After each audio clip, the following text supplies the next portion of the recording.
போன வாரம் ஃபுல்லா நம்ம சந்தைக்கு போகவே இல்லையா, அதனால ஈவினிங் போல அத்தையும் மாமாவும் திருவிழான சந்தைக்கு கிளம்புறேன்னு போயிட்டாங்க. அவங்கள அனுப்பி வச்சுட்டு கொஞ்சம் குட்டி குட்டி வேலை தான் இருந்தது. அப்படியே வீடு வாசல கூட்டிட்டு கொஞ்சம் பாத்திரம் கிடந்தது. அதையும் கழுவி போட்டுட்டு அப்படியே கோழிகளுக்கு ஃபுல்லா இறைலி போட்டாச்சு. சாரீ ஷாப்பிங் பண்ணியிருந்தோமா, இன்னைக்கு தான் வந்தது. சரி ஓப்பன் பண்ணி பார்க்கலாமேன்னு பார்த்துட்டு இருந்தேன். நமக்கு இல்லை, பக்கத்தில் அத்தை நல்லா இருக்கு ஆர்டர் போட்டு கொடுன்னு சொன்னாங்களா, அவங்களுக்காக தான். நம்ம எப்போ வாங்குற புவி சார்மின் கலெக்ஷன் இன்ஸ்டாகிராம் பேஜில் இருந்து தான் வாங்கியிருந்தேன். இதில் என்னோட ஃபேவரட் சாரீனா அந்த ரோஸ் கலர். நானே இது 3 4 சாரீ வாங்கியிருக்கேன். அம்மா அத்தை எல்லாருக்குமே வாங்கி கொடுத்துருப்பேன். ஏன்னா எனக்கு இந்த சாரீ ரொம்ப பிடிக்கும். இப்போ ரீசெண்டாக அக்கா கூட இந்த சாரியை கோயிலுக்கு கட்டிட்டு போயிருப்பா. நல்லா இருக்கும் இந்த சாரீ. அவங்களோட இன்ஸ்டாகிராம் ஐடியும் ஃபோன் நம்பரும் கமெண்ட் பாக்ஸில் பின் பண்ணுறேன், வேணா செக் பண்ணி பாருங்கள். ஈவினிங் போல் அத்தையும் மாமா சந்தைக்கு போயிட்டு வந்துட்டாங்களா. எப்போ எங்கள் அத்தை சந்தைக்கு போட்டு வந்தாலும் ஒரே டைலாக் தான், விலைவாசி ஃபுல்லாக ரொம்ப அதிகமாகிடுச்சு, அது என்னைக்கு குறைஞ்சிருக்கு அதிகமாகிறதுக்கு. மீன் வாங்கிட்டு வந்திருந்தாங்க, காரா மீன். அப்படியே அப்படியே சீரியல் பார்த்துட்டே சமைக்க ஆரம்பிச்சிட்டாங்க. நம்ம வந்து நாளைக்கு ஆனாந்தூர் ஜிஹெச்சுக்கு செக்அப் போகணுமா, அதனால அந்த ரிப்போர்ட் எல்லாம் கரெக்டாக இருக்கா அப்படின்னு ஒன்று ஒன்றா எடுத்து வச்சுட்டு செல்வா வீடியோ கால் பண்ணால் அவனோட வெளியில் உட்காந்து பேசிகிட்டு இருந்தேன். அதுக்கிடையில் மாமா நெடக்கடலை வாங்கிட்டு வந்துருந்தாங்களா,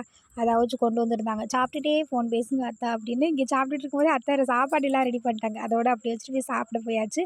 காரா மஞ்சப்பால் தான், எப்போது மாதிரி செம்ம டேஸ்ட்டாக இருந்தது. அப்படியே சாப்பிட்டு அத்தை பூ வாங்கிட்டு வந்திருந்தாங்க, அதை கட்டி வச்சுட்டு தூங்க வேண்டியது தான். இன்றைக்கி நம்ம ஃபேமிலியில் கார்த்திக் சுதா, சுகுமாரன் காமாட்சி, ராஜபாண்டி அமுதா, பிரதீபன், ஆனந்தவள்ளி, சுரேஷ், சோபியா அவங்களுக்கு இனிய திருமண நாள் நல்வாழ்த்துக்கள். பாய்.